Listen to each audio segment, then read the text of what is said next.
Assalamualaikum warahmatullahi wabarakatuh. Salam sehat untuk kita semua. Kita kembali lagi di mata kuliah Hak Kekayaan Intelektual. Nah, kalau minggu kemarin kita bahas terkait mengenai hak cipta, hari ini kita akan bahas hak kekayaan intelektual di bidang merek atau karya di bidang merek. Mungkin kata-kata merek sudah sangat familiar ya di antara kalian semua. Kita akan tunjukkan terkait mengenai macam-macam merek ya. Ada Versace nih dari merek luar negeri, dari Gucci, kemudian Dior, Prada, Chanel, kemudian Facebook, Samsung, dan lain sebagainya. Ada pun juga merek dari Indonesia, ada Tengo, Sosro, Kapal Avi, Pulo, dan lain sebagainya. Nah, pengertian merek itu sendiri saya ambil dari Undang-Undang Nomor 20 Tahun 2016. Sebelumnya ada undang-undang yang lama, Undang-Undang 15 Tahun 2001 tentang merek, tapi sudah direvisi menjadi Undang-Undang 20 Tahun 2016 tentang merek dan indikasi geografis. Nah, kita akan lihat pengertiannya, yaitu merek itu adalah tanda yang dapat ditampilkan secara grafis, baik berupa gambar, logo, nama, kata, huruf, angka, atau susunan warna dalam bentuk 2 dimensi atau 3 dimensi. Bahkan ada juga suara, hologram, atau kombinasi dari dua unsur tersebut atau lebih untuk bisa membedakan antara barang atau jasa yang diproduksi oleh orang atau badan hukum dalam kegiatan perdagangan barang atau jasa. Nah, sedangkan pengertian merek yang lama, perbedaannya di sini terdapat tanda yang memang yang belum terlindungi adalah hologram, suara, ataupun kombinasi dari dua unsur ataupun lebih. Ini yang bisa membedakan dengan barang atau jasa yang sejenis. Nah, ini perbedaannya. Kemudian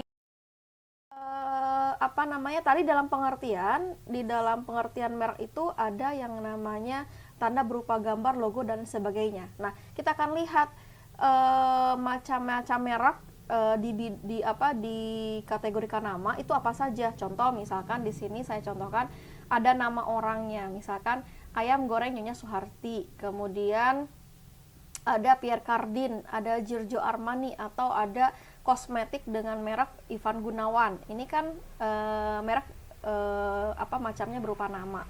Kemudian juga ada merek berupa gambar. Ini bisa dibagi 3 ya, ada lukisan, kemudian ada logo ataupun foto. Sering kita temukan merek-merek berupa lukisan ataupun logo ataupun foto ya. Kemudian juga ada merek dengan susunan warna. Biasanya kombinasi warna. Saya yakin di setiap merek itu selalu pasti ada yang namanya warna. Biasanya itu untuk membuat tertarik konsumen ya, atau kombinasi warna-warna itu juga boleh. Kemudian ada merek berupa kata. Contoh misalkan di sini ada cantik, ada bangau hijau, atau misalkan indah atau indah swalayan.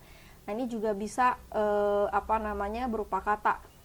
Sebetulnya ada kata-kata indah bisa dikategorikan mungkin indahnya sesuatu objek, ataupun indah itu ada juga nama orang gitu kan. Jadi harus hati-hati bisa mendeskripsikan indah yang dimaksud adalah indah yang apa. Kemudian yang kelima ada angka. Di sini boleh membuat merek berupa angka. Contoh misalkan 555 atau 234. Mungkin kalau sempat mungkin kita lihat di rokok ada Ji Samsu. Nah, 234 misalkan. Itu juga merek berupa angka. Tapi ada juga merek berupa kombinasi ke semua unsur. Nah, ini salah satu saya contohkan di sini ada Ji Samsu. Selain ada angka, ada huruf, kemudian ada kombinasi warna, kemudian ada logo. Ini semua masuk ke dalam merek, boleh dalam bentuk kombinasi unsur. Juga merek berupa hologram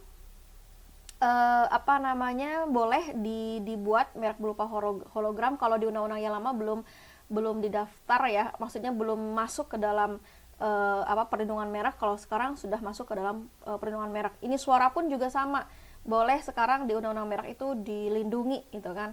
Contoh misalkan jingle, ada jingle Nokia Tun, tereng teng gitu kan, atau Indomie seleraku yang dipunyai oleh PT Indofood misalkan, itu jinglenya. Jadi suara pun juga bisa dilindungi sebagai merek. Di sini ada yang namanya barang sejenis ya.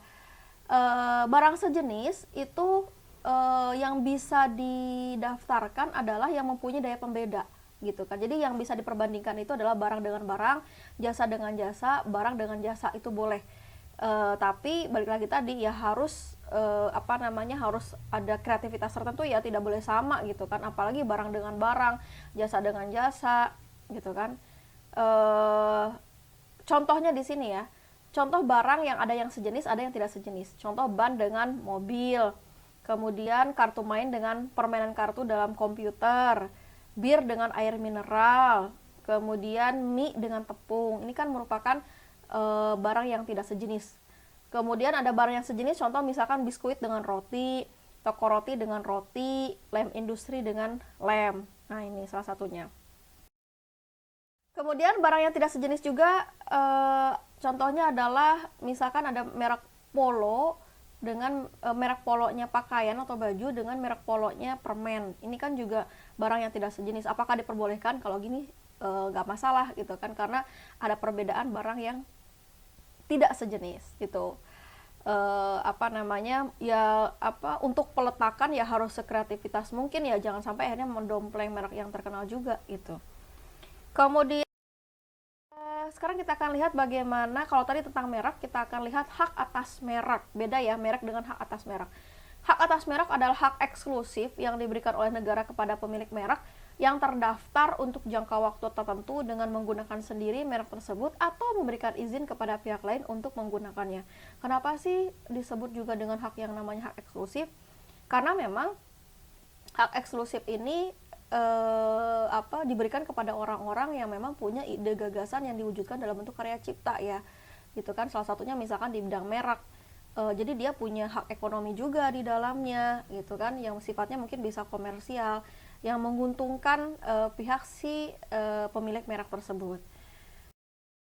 Jenis-jenis merek, jenis-jenis merek ada 3. Yang pertama itu ada merek dagang, kemudian yang kedua ada merek jasa, kemudian yang ketiga ada yang disebut dengan merek kolektif.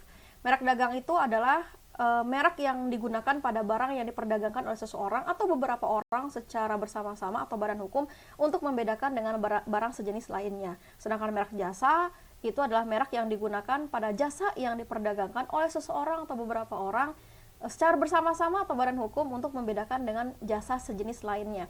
Kalau tadi ya kita lihat merek dagang, contoh misalkan merek makanan, merek minuman, merek sepatu gitu kan.